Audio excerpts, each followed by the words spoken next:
हाय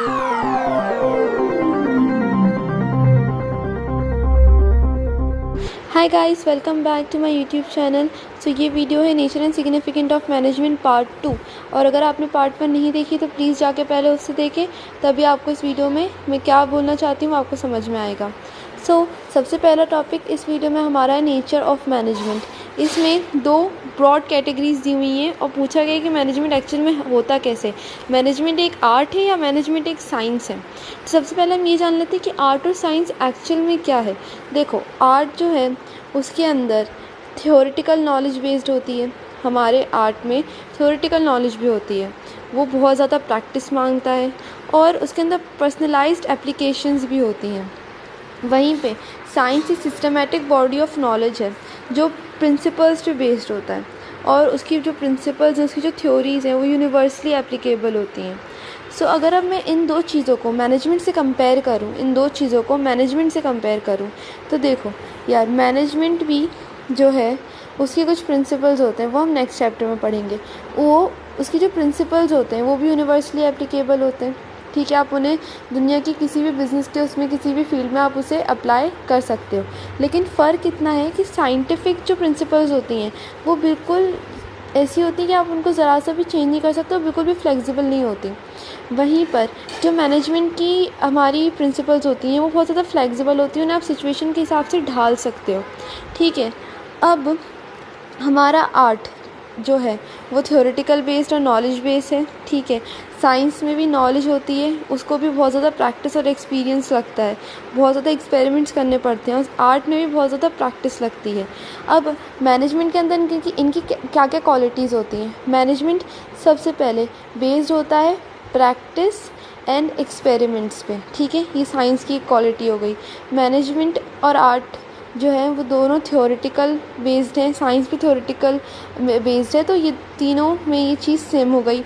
उसके बाद जो साइंस है उसके लिए क्या कहते हैं, उसकी जो प्रिंसिपल्स हैं यूनिवर्सली एप्लीकेबल हैं। जैसे मैंने कहा, मैनेजमेंट के प्रिंसिपल्स भी यूनिवर्सली एप्लीकेबल हैं, तो ये उनके बीच सिमिलैरिटी हो गई। इन शॉर्ट मैनेजमेंट दोनों है, आर्ट भी है साइंस भी है, क्योंकि मैनेजमेंट के अंदर दोनों की कुछ ना कुछ क्वालिटीज़ हैं। तो यार मुझे समझ नहीं आया कि एनसीईआरटी में इतनी सी बात समझाने के लिए पूरे 6-7 पेजेस का चैप्टर क्यों दिया हुआ था। मतलब पूरे 6-7 पेजेस का टॉपिक था ये, सिर्फ ये बताने के लिए कि मैनेजमेंट दोनों है, आर्ट भी है और साइंस भी है। रिज़ल्ट पूरा कंक्लूड करने के बाद यही निकलता है कि मैनेजमेंट हमारा आर्ट भी है और साइंस भी है। तो अब हम उसकी इम्पोर्टेंस पे आते हैं कि इम्पोर्टेंस ऑफ मैनेजमेंट। सबसे पहला है help to achieve group goals. यार देखो, एक ऑर्गेनाइजेशन का ऑब्जेक्टिव होता है। ठीक है, मान लो उसका ऑब्जेक्टिव ये है कि इस साल मुझे मेरी सेल 20% से बढ़ानी है। ठीक है, अब जितने भी लोग उस ऑर्गेनाइजेशन में काम करेंगे उनका सारा एफ़र्ट, उनका सारा काम सिर्फ इस चीज़ को लेकर करा जाएगा, ये चीज़ ध्यान में रखकर करा जाएगा कि हमें हमारी सेल 20% बढ़ानी है। इन शॉर्ट ये एक ग्रुप गोल हो गया। जितने भी लोग हैं उनके लिए, ऑर्गेनाइजेशन में जितने भी लोग काम कर रहे हैं उनके लिए ये ग्रुप गोल हो गया, एक गोल हो गया कि भैया हमें हमारी सेल 20% बढ़ानी है। ठीक है, ऑर्गेनाइजेशन के सारे लोग ग्रुप हो गए और उनका एक ही गोल है, क्या, कि हमें हमारी सेल 20% बढ़ानी है। तो मैनेजमेंट हेल्प करता है इस पूरे ग्रुप को ये गोल अचीव करने के लिए। ठीक है, उसके बाद है help to develop society. Management जो है वो ऑर्गेनाइजेशन के गोल अचीव करने में मदद करता है और मैनेजमेंट के गोल्स, मतलब मैनेजमेंट ऑर्गेनाइजेशन के गोल्स अचीव करने के टाइम पे काफ़ी सारी ऐसी चीज़ें भी करता है जिससे क्या कहते हैं हमारी सोसाइटी का डेवलपमेंट होता है। और वो चीज़ें क्या हैं? सबसे पहला है, देखो मैनेजमेंट, सबसे पहले देखो, अगर मैनेजमेंट अच्छा होगा तो आप good quality of products produce करोगे। ठीक है, इससे हमारी सोसाइटी को अच्छी गुड्स मिलेंगे, अच्छी क्वालिटी के प्रोडक्ट मिलेंगे। मैनेजमेंट अगर अच्छा हुआ, आपकी ऑर्गेनाइजेशन अच्छी है, तो आप एम्प्लॉयमेंट अपॉर्चुनिटीज़ सोसाइटी को प्रोवाइड करवाओगे, नई टेक्नोलॉजी आप अडॉप्ट करोगे अपनी ऑर्गेनाइजेशन को अच्छा बनाने के लिए। मैनेजमेंट ऐसा करता है कि जो चेंजिंग एनवायरनमेंट है उसके अकॉर्डिंग ऑर्गेनाइजेशन को ढालने में हेल्प करता है। तो अगर टेक्नोलॉजी में चेंज आएगा तो अगर बाहर के इन्वायरमेंट में टेक्नोलॉजी में चेंज आया है, तो अगर हमारा मैनेजमेंट अच्छा है, हमारी ऑर्गेनाइजेशन जो है वो चेंजेस अडॉप्ट कर सकती है, तो हम वो टेक्नोलॉजी अडॉप्ट करेंगे ताकि हमारी ऑर्गेनाइजेशन और अच्छे से काम करे। इससे क्या होगा कि हमारी जो है ऑर्गेनाइजेशन इनडायरेक्टली सही लेकिन ग्रोथ एंड डेवलपमेंट में पार्टिसिपेट कर लेगी। ठीक है, तो इस तरीके से मैनेजमेंट जो है वो ऑर्गेनाइजेशन का अच्छा बनाता है और इनडायरेक्टली सोसाइटी का भी डेवलपमेंट हो जाता है। Next is create a dynamic organisation. देखो यार, सबसे पहले जैसे मैंने पिछली वीडियो में भी आपको बताया था कि जो बिज़नेस के बाहर का एनवायरनमेंट होता है वो बहुत ज़्यादा डायनेमिक होता है, बहुत ज़्यादा डायनेमिक होता है। डायनेमिक का क्या मतलब होता है? चेंजिंग। कभी टेक्नोलॉजी में चेंज आ जाता है, कभी नया लॉ आ जाता है, कभी हमारे कस्टमर्स की डिमांड चेंज हो जाती है, तो कभी उनका इंटरेस्ट बदल जाता है। तो ऐसे करके बहुत सारे चेंजेस आते हैं। इन सारी चेंज को सिर्फ वही ऑर्गेनाइजेशन अडॉप्ट कर सकती है जो इन सारे चेंज के लिए रेडी हो, और मैनेजमेंट की ऑर्गेनाइजेशन को डायनेमिक बनाता है ताकि उसके लिए रेडी करता है एक ऑर्गेनाइजेशन को कि बाहर आने वाले चेंजेस को वो अडॉप्ट कर सके।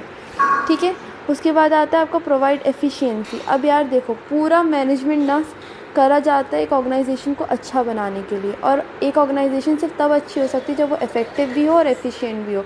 इफ़ेक्टिव यानी कि टाइम पे काम ख़त्म करने वाली, और एफिशिएंट यानी कम से कम खर्चा इस्तेमाल करने वाली। तो मैनेजमेंट हेल्प करता है कि आप जितना हो सके उतनी अपनी कॉस्ट कम कर सको। ठीक है, help to achieve personal objectives.